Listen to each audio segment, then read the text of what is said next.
As a finance professional in a disrupted business landscape, what does it take to be in demand? What does it take to attract great paying international roles? If you're an ICAN member, it'll just take one exam. That's all it takes to complete the globally recognized SEMA professional qualification and the internationally respected CGMA designation.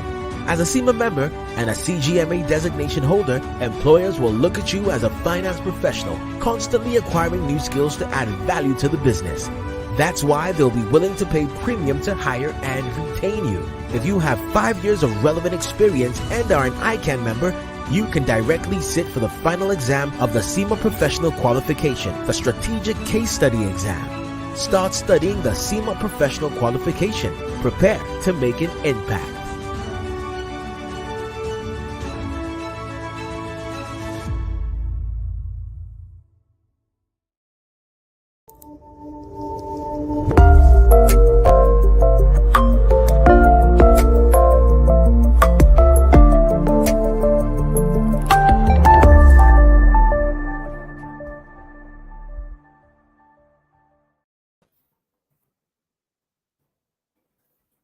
Good evening, our professional colleagues, friends of the Institute of Chartered Accountants of Nigeria, students, and also ladies and gentlemen. It's a great pleasure to be here today, and we welcome you to another episode of ICAN on Air. Today is Thursday, May 4th, 2023, and we'll just say thank God for being alive. The year is just running faster than we had envisaged. We all crave for more knowledge. We want to expand our knowledge base, and we have different opportunities to do so, but we are grateful to our dear institute for creating a medium such as ICAN on Air to conveniently share in-depth knowledge and also bring knowledgeable people on board and on the platform to discuss things that relate to how we go about our daily engagement and our daily business. So today, I'm your host, Fumi Olani, and I'm very glad to be here today. Our topic for today is the thriving employee. This topic actually concerns everyone as an individual in your different capacity. So today we're going to be touching everyone's intimate ways of we just want to address your needs. And the topic is the thriving employee, your value, your voice, and visibility. So we call it your value, voice, and visibility. And to do justice to the topic today, should I really unleash our special guest for today? I guess we'll just go on a break. And when we come back, I'm going to tell you the very experienced person that can deal and can break down this topic the way we really want to hear it this evening. So let's go on a break and we'll be right back.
Welcome back, everyone. It's still your favorite program, your educative, informative program, ICAN on Air.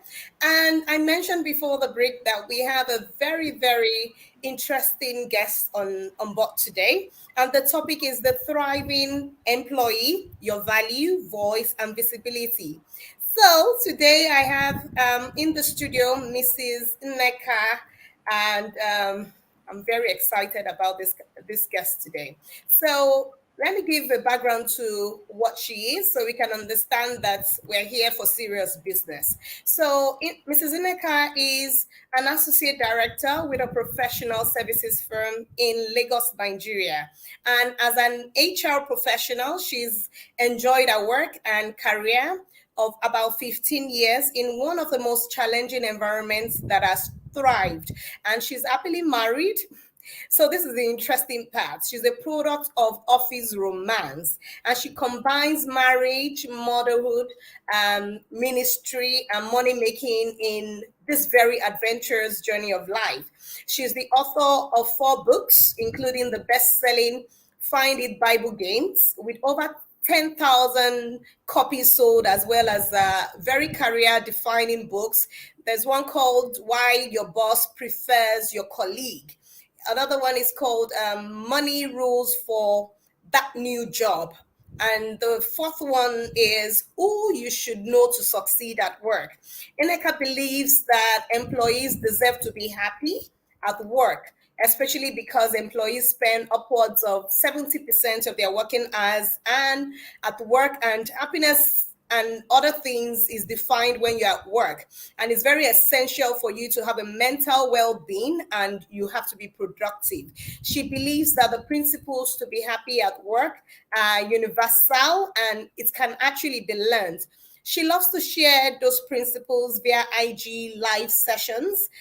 She also attends seminars, webinars, and company events. She advocates that career professionals must be deliberate about building respectful and rewarding relationships with their bosses through proven frameworks and strategies. So today I'll make welcome Ineka, who loves to cook. She loves to swim.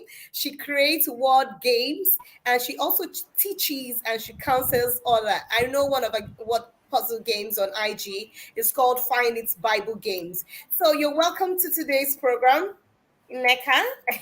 We're very Good excited evening, to have you here Fumi. Thank today. you so much. I am so excited to be here this evening, and I want to say thank you to the Institute for the opportunity to be here this evening. Thank you very much. Thank you so much for also agreeing to attend today's program. It's good to have quality on our program. So I'll just want to I have a lot of questions, and our audience, we know you're here. Feel free to share the link to your friends, your colleagues, so they can enjoy and benefit from the wealth of knowledge that we have on this platform this evening. So, the question for you, Madam Ineka, is the quality of an organization's employee is actually related to, I would say, growth, survivability, and profitability of the organization. You are the expert in the house, and a lot of people add on, and you are the human resource manager. So, kindly give our global viewers or share your wealth of knowledge and experience on who exactly can we call an employee, and who qualifies to be described as a thriving employee. Thank you very much, Fumi. Thank you very much. I think that if everyone, every working adult understands the importance of employees being happy at work, everyone will be committed to it. So it won't be a one-sided thing. If everyone understands what it means. An employee, I always say this, is someone who is a partner, is a business builder. An employee is not someone who is less privileged or unfortunate or a victim of circumstances, because generally it looks as if you don't have CEO behind your name or entrepreneur or founder of this, there's something off about you. It is so critical that everyone comes into this employment relationship understanding that an employee, I'm a person of value. Now, what it means to thrive as an employee will then flow from this.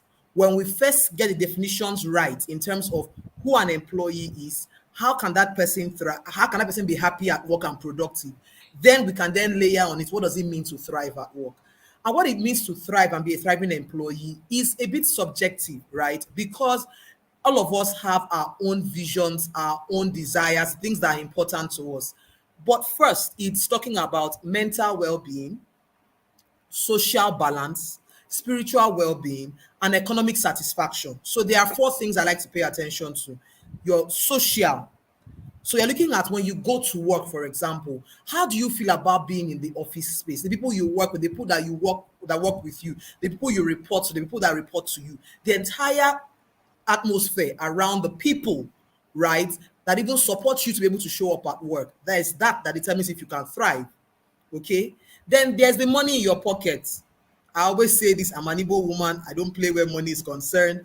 So you must talk about the money. Now, if we begin to unpack the economic side of it, we can go into a different whole direction because many of us show up at work as if we are being punished. We are this salary, they are suffering us, all of this. You need to deal with that mindset. And maybe if opportunity, we will delve into that a bit. And then the mental, do you understand at what point you are approaching breaking point and what you need to take a break? Are you that self-aware of your triggers? Do you know the things that make you to be upset? Do you know the little pet peeves that you have? Do you know the things that annoy you, but it's not necessarily about the individual, but it's really you, your own preferences? Are you self-aware enough? Okay, and spiritual, at the end of the day, we are all, as human beings, we are spiritual people. So how are you faring in that end? When you look at your work, do you feel a sense of connection to your spiritual aspect of your person? So when you look at all these things and have an employee who feels balanced and is in a place of well-being, so say the person is actually thriving.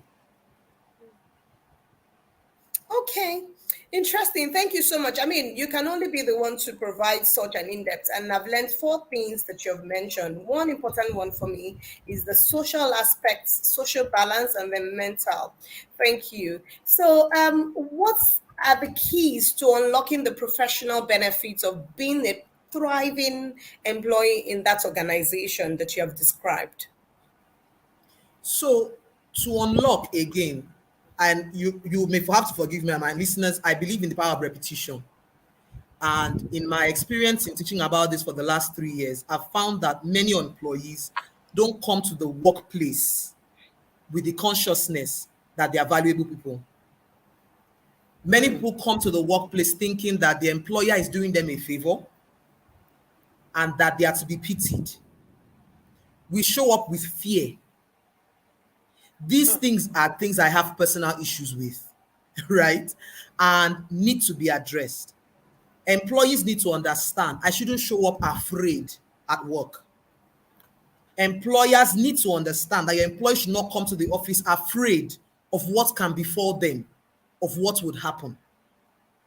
If we do this, mental well-being is impacted, employer productivity and profit is also impacted. I will only show up and give my best when I feel a sense of value and appreciation. So this education is critical. For me, it's like number one pillar. That's education on what it means to be an employee. What a healthy employment relationship looks like is critical. That's number one pillar, right? So you must show up with the intent to impact. When you show up with this, then the employer provides the environment, sets the tone. Leadership must set that tone that recognizes that every single person that we give an employment letter has value to bring to us. I don't care at what level the person is. If we want to unlock this, every single person that we give an employment letter must be treated like they have enormous value that we need to unlock. If from the leadership, from the top, this mindset is framed, what then happens is that it flows down and trickles down. And we show up and talk to each other with respect, with that recognition that this is a valuable person, this person has genius in them, and this person is here to show up and add value for us and to the world. So we must educate, we must be intentional about our culture and the behaviors from the top.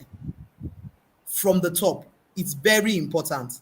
And it's not a one-off thing that you just do once and you go away, or we have the nice stickers on the wall. That won't suffice. It's a continuous process of educating, of getting better, of showing up and letting people know that this thing we are doing is for our benefit as a whole, as a group.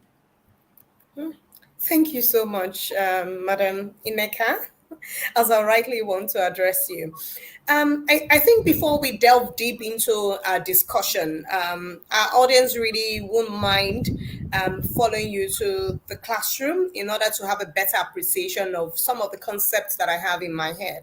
So, we have things when you talk about the pillars and the elements of employee engagement. What do you think is the pillar?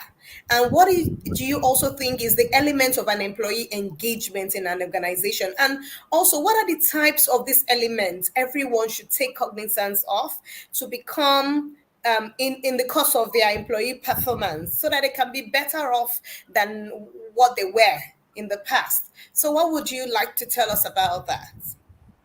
Okay, so the way I want to answer this, right? Because most times when I talk about being a happy employee and thriving, I like to address it from the end of the employee themselves, kind of giving them the power, kind of telling people that you have power, right, in determining how you experience work.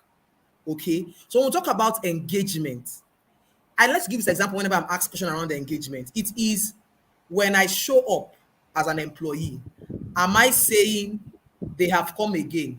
Or am I saying we are going to do this? The language of the employees in their conversation will tell you whether they are engaged or not. When people go over and beyond, you will know whether they are engaged or not.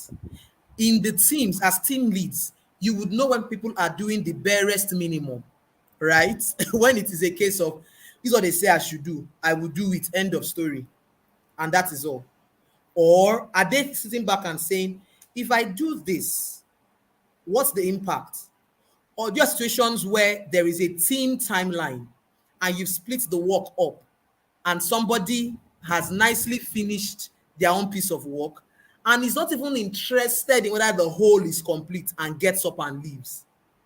So we can use the nice metrics, and I mean I do that in my 9 to 5, right, to measure engagement. But I want to break it down to people who are listening to us today as team leads, as employees, right? If you as somebody, as an employee, you are showing up and you are coming up with the sense of these people, they have come again, they're not engaged. And the downside is not just for your employer. Many people, and I can't get in, I will never get tired of saying this. It's not just your employer that loses out when you are not engaged. You, as an employee, loses out. For me, I'm telling you, the employee loses out when they are not engaged. It's not just the employer. And I say this because when you are engaged, you begin to bring your best self, and then you are able to learn more. You're able to be more productive. You're able to perform better. But if you have that sense of they are suffering me, they have come again, you are not engaged, you can't perform well, then it becomes a cycle of frustration for you. So you see why for me, this is about, as a team lead, ask yourself, do you have team members that are willing to go over and beyond on your behalf? Or is it just, and you will know the truth now, when you ask them for extra time, what are they saying? What are they saying? When you ask them to go to do a little extra, what do they say to you? You will know those who are present. When you are having team meetings, who are those that contribute, that show a sense of, oh, I read up here, I read up there. That is the key to your success as a team lead. You need team members who are engaged and who are performing. So this is even for me less around the employer. Do your employer engagement surveys every year, every other year. Invest in those tools. Do your employer engagement surveys formally so you can get formal feedback. But this is to you as the employee, as the team lead. That's how I'd like to answer that question. Fantastic, I would say. In fact, you are the HR expert. You have witnessed it. You live it every day. So I can see it in all of your responses. So, as the HR expert here, and you are also the HR management in the organization that you work. What would you say is employee visibility? You know, we keep talking about you have to be visible. What is visibility for you or for me? What should I take in my daily activity to mean employee visibility? And why is it important in every organization for an employee to be visible? Okay. So visibility simply means, very simply, it means to be seen. Everyone here on this call can see me and can see you, right? So it's simply to be seen. But in the workplace, what needs to be seen?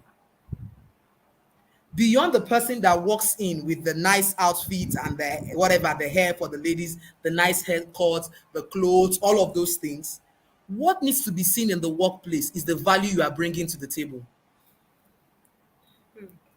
That's what needs to be seen. So beyond the nice outfit, the nice combo, the spray perfume, what needs to be seen is the value. Another thing that needs to be seen is the vibe. I say this to people when I teach. I say to them that if, and this is just like extra, if you are in a team and you hate your manager, you consider your boss annoying, your boss knows. And whenever I say this, people ask me, how do you mean? What do you mean? Because as human beings, we have energy, there are vibes. And I give a simple example. If you are in a crowded place and someone is staring at you, do you feel it? For me, do you feel it? Well, your body may tell, but I don't Thank know. you. Yes, Many you tell. times you confirm when you turn and you can see the eyes on you, Yes. right? Nobody has called your attention by the side and say someone is looking at you. No. Nobody has called your phone and say, oh, 6 o'clock, there's an eye on you.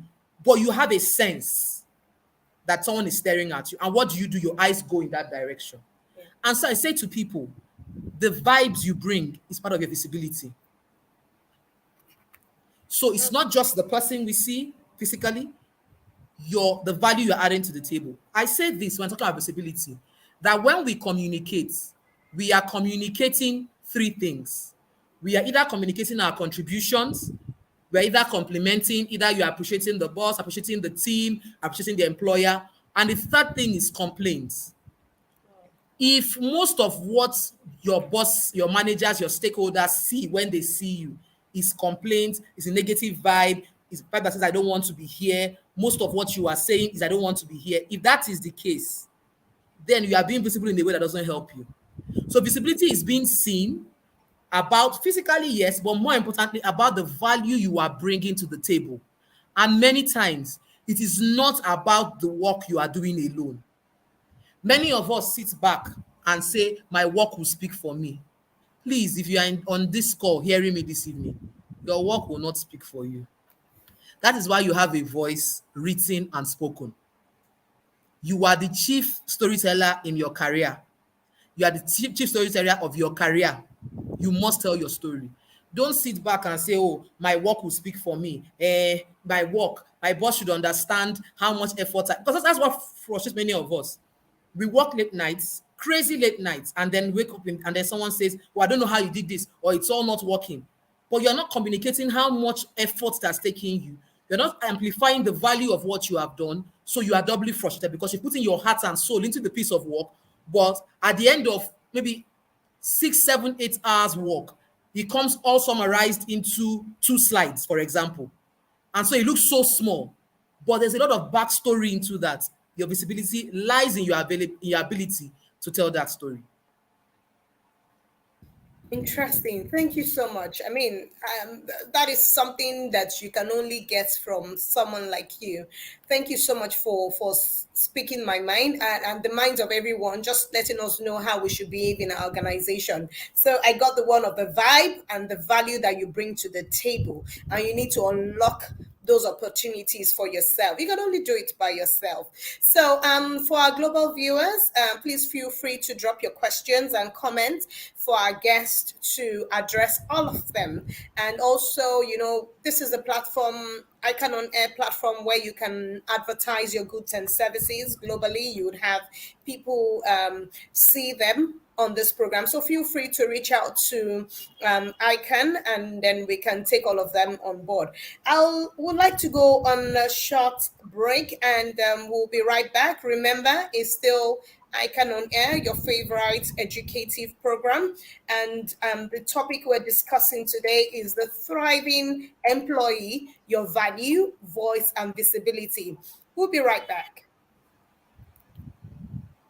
ICAN BOI, in collaboration with the Institute of Chartered Accountants of Nigeria and the Bank of Industry, presents the High Hack for SDG Challenge 2023. Are you an innovator with an idea or solution to hack the problems around the UN Sustainable Development Goals? Then we challenge you to sign up for the iHack for SDG Challenge. Applications are open to individuals and teams from May 2nd to May 14, 2023. And winners stand a chance to receive 1.5 million, and the second prize of 1 million, and the third prize of 750,000. For more info, please visit the link on your screen.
Welcome back, everyone, and it's still your favorite program, ICAN on Air. Today, Thursday, the 4th day of May 2023, and I still have a very interesting guest in the house. Her name is Neka, and she is a coach. She is an HR coach. She is a business coach, and we're very glad to have you in the house today. So the topic still is the thriving employee, your value, voice, and visibility. So, Ineka, I want to ask you as a business coach, what would you say is the significance of employee voice in a workplace? I know you've mentioned a lot of things about one being visible, and what is my voice as an employee in the workplace, and what are the strategies to ensure that the employees' opinions are heard or are valued? Thank you. And again, I'm still very happy to be here with ICANN this evening. I think that the employee voice, right, is so significant because at the end of the day, the organization is supposed to be a body of people working towards a goal. When we have and we sit down, either get consultants at our annual or strategy retreats where we sit down, we come up with the lofty dreams. We want a body of people to come together to drive the entire group towards a goal, right? Now, if we are not intentional about hearing what every single part of that body, of that group has to contribute, then we lose out. We lose out. I always share this example when I'm asked about this kind of questions. I honestly can't get over the fact that a couple of years ago, one of the Yes, that one of the iPhones that came out without a charger. I don't know if you remember. No, I don't know. It was Spell sold. I it can't remember out. if it was 12 or 13, or I can't remember which one, but it was sold and a phone only. And when I was teaching, this was in 2020, I think. I said to the company where I went to go and speak at, I said, these people sat down in a meeting and somebody came up with the idea for sustainability goals, for development goals. Let's not put charger in here, and convinced everybody as to why. And they agreed and took that risk and still sold out. And we're able to sell this as a separate accessory for those who then required it. So I ask, what if this person did not have a voice? What if there wasn't a culture that encouraged people to speak up? You see, the thing is, that idea wouldn't have seen the light of day. The revenue that was gotten would have been lost. So it's, if we sit back as leaders, as team leads, as business owners, and understand that every single voice matters, right? Then we'll be paying more attention. If Great. we see, I would say, you said it that way, and we all just listen, and we don't understand what branding and how you can brand yourself as an employee. That is why you sell. I mean, whatever you say, they would understand, and everyone will listen when you speak. So yes, thank you so much for letting us know what our voices are in the workplace. So as much as we know what those voices are, I can speak in the boardroom and people will listen. What are the barriers that employers and even employees need to overcome in order to jointly have some harmony or work life balance and harmony in the workplace? okay, for me, I think the first thing is the mindset of what the employment relationship is. Anyone on this call, you can just do a random check and ask people. Many people in their conversations sound as if as an employee they are suffering. They're getting the short end of the stick. Life is unfair. So that for me is the first barrier, that mindset. If we're going to have a harmonious work environment, then we just need to, first of all, start from there and realize and treat every employee like a business partner, like a strong pillar. That's the first thing for me. The next thing, right, is understanding the, and I say this with some level of cautiousness, understanding the fact that human nature is selfish. It is always about me, myself, and I. It's a natural thing as a team lead to have all eyes on my own career growth alone and forget that I need the people that are behind me. If I, as a team leader, am conscious of this, I then step out of this natural inclination to help my team to grow. If I, as a team member, am conscious of this, I then know that I have to project my value and project myself as being valuable. You see what I mean? So Yes. when we are both coming together to make it happen, there is a joint approach to it. There's joint learning. We are growing together. I don't know if you understand what I'm saying. Yes, So yes, yes. that's for, and then again, the other thing for me is for this is in our communications to be development focused. Many times, one of the barriers we face is because people are more punishment oriented than development focused. So when my boss is giving me feedback, I'm already listening with the intent to defend because all I'm hearing is you are not good, because that's all the person is saying. But if the person is saying, yes, this is where you've done very well, and additionally, so you need to do better, I can then feel safe. So that's one major barrier. In our employment conversations, are we forward looking? Are we forward looking? Are we development focused, or are we punitive and looking at the past? Thank you. Are we forward looking? Everyone, you can answer that question yourself, or are you thinking, or you're just lagging behind? So, I would want to acknowledge the presence of all of our global viewers. Thank you so much for joining. You can still share the link with your friends, with your group, a lot of people have thousands and hundreds of groups here. So feel free to share the link so everyone can benefit from this interesting topic today.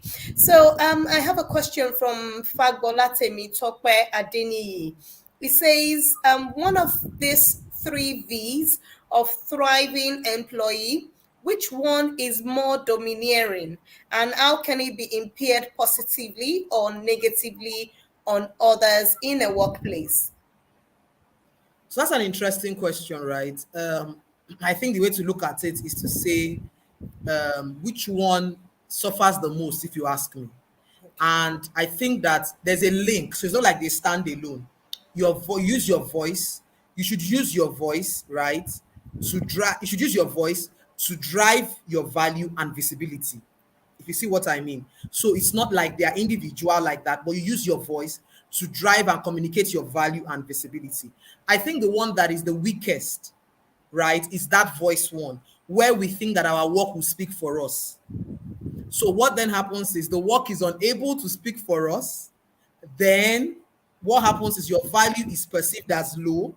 You are not driving your visibility, therefore, so you are frustrated. Then you cannot thrive. Then you are tired of showing up at work. Then you are angry with the employer. Then you are angry with the boss. And then you are angry with the salary that you are paid. You see, because you are, and even your voice is supposed to even help you be able to get clarity. So I see this thing where people get assigned work to do by their boss and they can't go back to engage and say, see the idea I have. See why I think we should do this. Oh, why are we doing it this way? Again, who loses? Not just the employee. The employer is losing because productivity is impaired. So if I was, the way I answer that question is to say the one that we struggle with the most is speaking up, especially in this climb. In my experience, beyond just my experience of working, but my experience in deep diving into the employer relationship and how the employee shows up at work. One of the things I think suffers the most is our inability to speak up, to amplify our value, and to think that if we sit back, we can rely on our work alone. Okay, speak up. Let your voice be heard. The 3 V's. Thank you so much for that interesting question and your response also, Neka. So I have another question from Emmanuel Mayowa. He says, as an employee that isn't fluent with English, so more like he said, a stammerer, therefore is scared, you're timid to contribute to team discussions, but you do well in delivering projects. What measures are to be taken to improve? It's a very good question. And I empathize with anyone who has the struggle of stammering or who, by virtue of background, right, is not as exposed as possible. But the first thing I would say you should do is to do some research around breathing exercises. For example, I tend to speak very fast. So I literally have to remind myself when I'm speaking to try and slow down a bit. And there are some words that I struggle to say when I'm talking, especially when I'm talking about something I'm passionate about. I end up jumping over the words because I am so excited. You get what I mean, right? So you got to have some of those breathing exercises to help you. Be that as it may, you then need to ask yourself, who are my key stakeholders and how can I engage them regularly in a way that I don't feel threatened? Because what then happens is a stammerer wants to speak, he's already afraid that I'm going to stammer and mess this up. So it doubles in the tension and the nervousness. So you may need to take yourself out of those general speaking up sessions and find ways to have one-on-one engagement. Do you want to say ahead of the meeting, you know what the topic is about? I take my notes down and I know what I want to talk about and I send it ahead. Do you understand? Do you want to say, oh, I want to just share a slide on the key points that I have as an idea, as ideas to contribute, okay? But you need to be able to say some of the summary, sometimes there are some particular words you struggle with. There are some breathing exercises that you can do to know how to take a breath, right, before you speak to help you. But that's why I said your voice is not just spoken, it is also written. Remember, your voice is not just spoken, it is also written. So you as a stammerer need to invest more in showing up for written kind of communication. Presentation slides, you show up to design them. the reports you write, your emails need to show that you are thinking well. You must amplify that area where you are where you struggle, where you have more capacity, so that I can make up for where you struggle with. Thank you so much. And I hope the person that sends that question is satisfied. Well, thank you so much for that response. That really will deal with the matter in the person's heart. So just feel free to send in your questions, and we'll be here to take all of them. So I would want to ask you about a particular area. What would you say is the relationship between an employee performance and an organizational performance, and how can technology, so now is the world of technology, everything we do now is digital technology, everything around it. So how can technology improve internal communications and collaborations? Thank you. And you're right. It's all technology now, right? We need to be able to leverage it in a way that helps to advance our cause as an organization. One of the first things I'd like to say is that companies need to find ways, as much as you can afford, to automate performance management. Automate your performance management systems. For me, is one of the first things that I would like to see. Automate it. Let it not just rely on, oh, what time did they feel it? Oh, who's saying what, who is not saying. Be intentional about automating the performance management system. It will help us leverage technology for organization performance. Okay. The next thing is to leverage shared platforms, right? Where we can come onto meetings and share ideas, and those ideas are documented, all right, so that they can be referenced for projects and for how we want to move forward. Leverage that, those shared platforms, those are very, very critical. You're using your Teams meeting, you're using your I mean, for those who rely on Google or other shared platforms. For us, where I work, we use Teams, right? They're using those shared platforms to help you collaborate better, internal communication. But I also think that what is critical and beyond technology is that mindset of the power of collaboration. Selling it to people the fact that the more we share, the more we learn from others, the more we allow ourselves to talk, the better for everyone.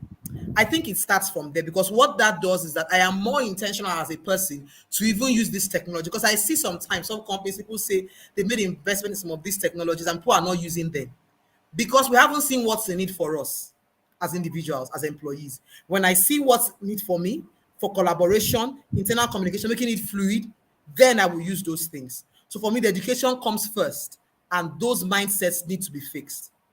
That's what I think. Thank you. Thank you so much. Yeah, interesting. So, a strong opinion is being held that they are secret to having happy professional relationships with your bosses.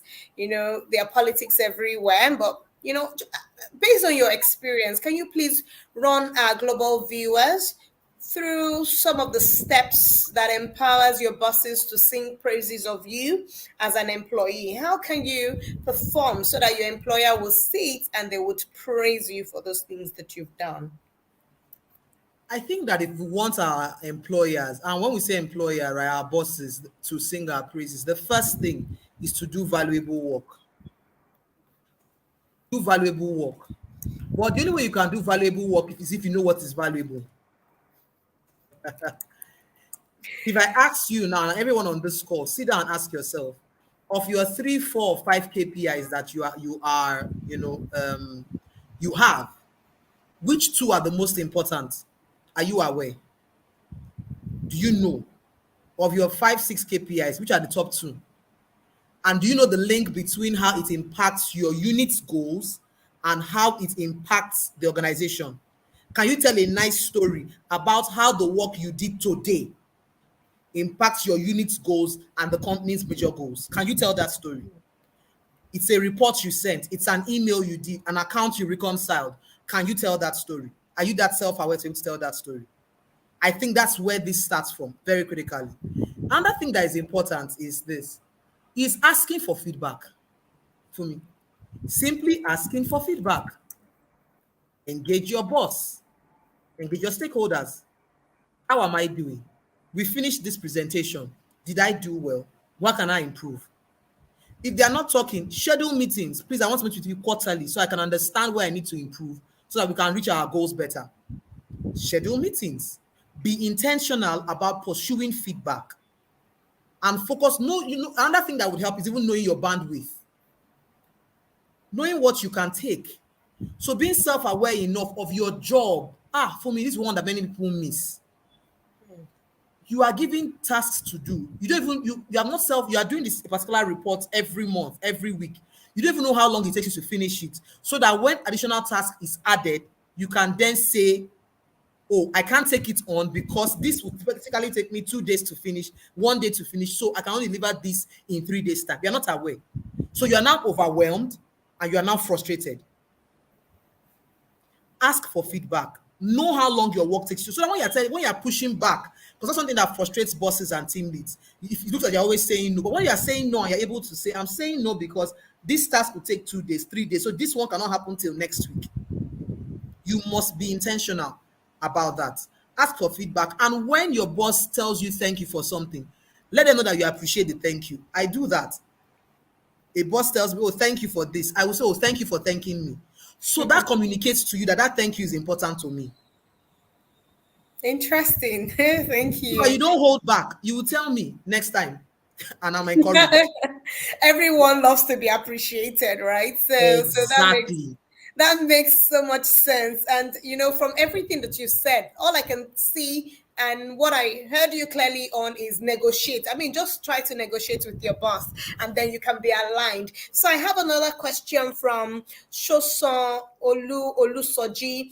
It said the wood does not make the monk.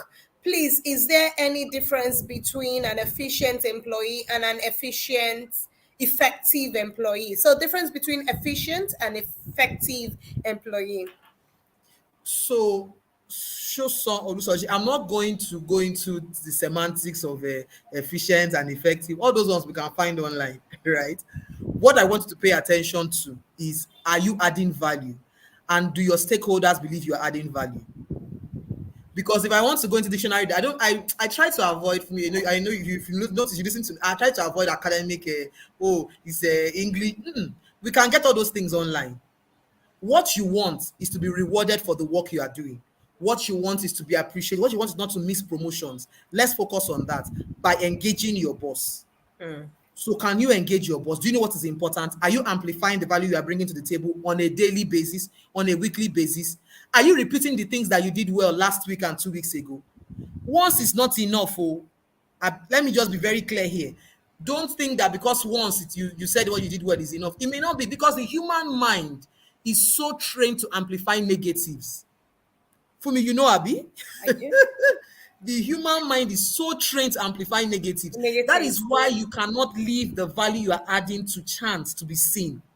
You must be intentional about it. So, Olusoji, if you want to be seen as efficient, effective, valuable, push your visibility. Tell your story.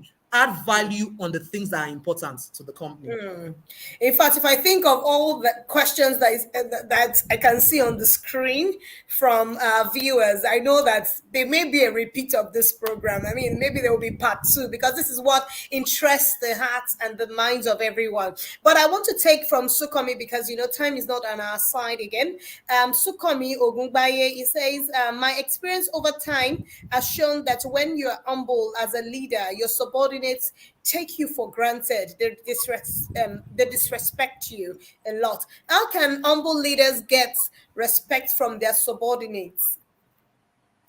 I think it's understanding boundaries. I think it's really about understanding boundaries and being able to put your foot down when people cross the line. I think that's so critical in determining how you as a boss is spoken to and treated, right?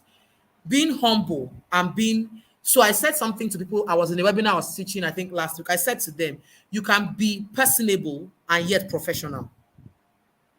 You can be a human being, personable, approachable, and yet you are professional. So you must also learn when to draw the line. I had a situation recently where I was talking to somebody and a junior colleague went, oh, no, don't tell me that. And I said, no. So I toned my voice down. I didn't yell. intentionally thank God I had gone through an emotional resilience training, intentionally quietened my voice, but stayed on the matter. I didn't gloss over it. I said, no, you don't speak that way. No, you don't speak that way. No, you do not speak that way. So you must learn to draw the line, but you need to be accessible as a leader if you want the people to go over and above to do the most for you, which is what you need to succeed. Interesting. Okay. So, respectfully, you have to be assertive. That's what Thank I you. perceive from it. Yes, thank you. So I think Kabil Bumi just has a comment. I don't know if it's a question, but I'm just trying to check my time so we don't have an overrun. Yes, So we're it almost at says, our time already. But yes, it says, yes, what if your boss don't say thank you at the end of each project? But I don't want to stop there because I have another question that may tie into this. And some bosses are difficult and they are toxic to satisfy. And as a knowledge and human capital development coach that you are, Ineka, is it possible to teach your boss to treat you right? If yes, I mean, how can you do that?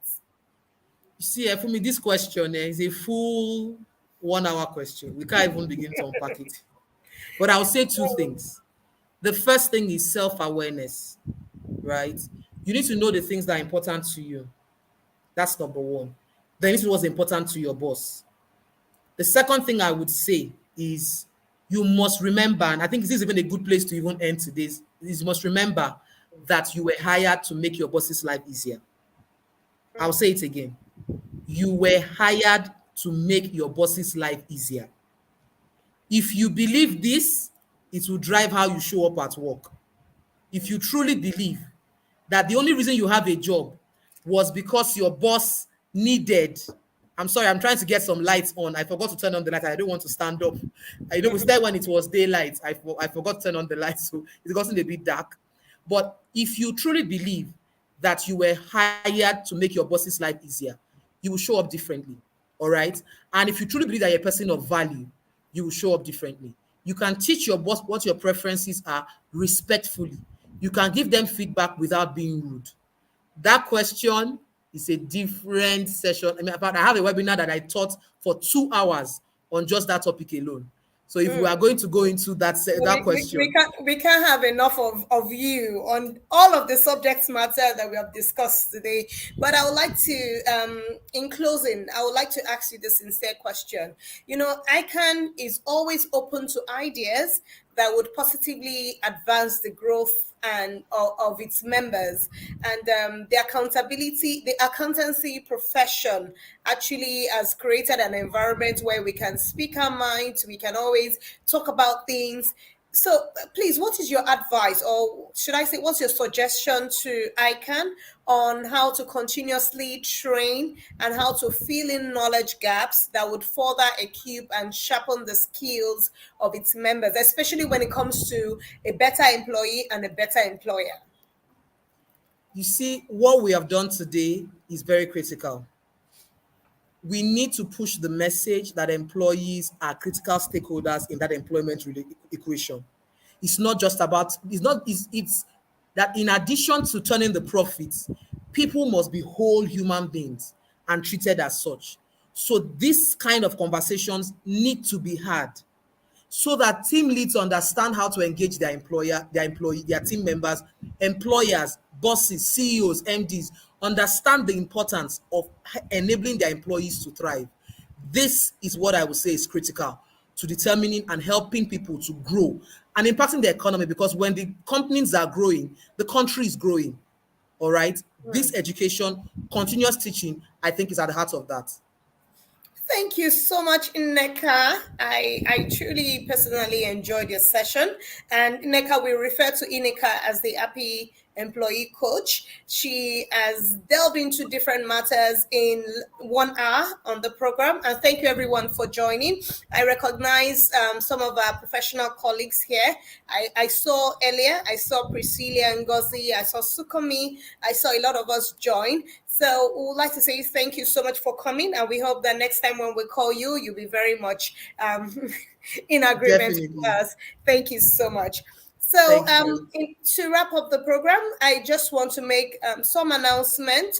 So, dear professional colleagues, we have some announcements to make on the programs that we have.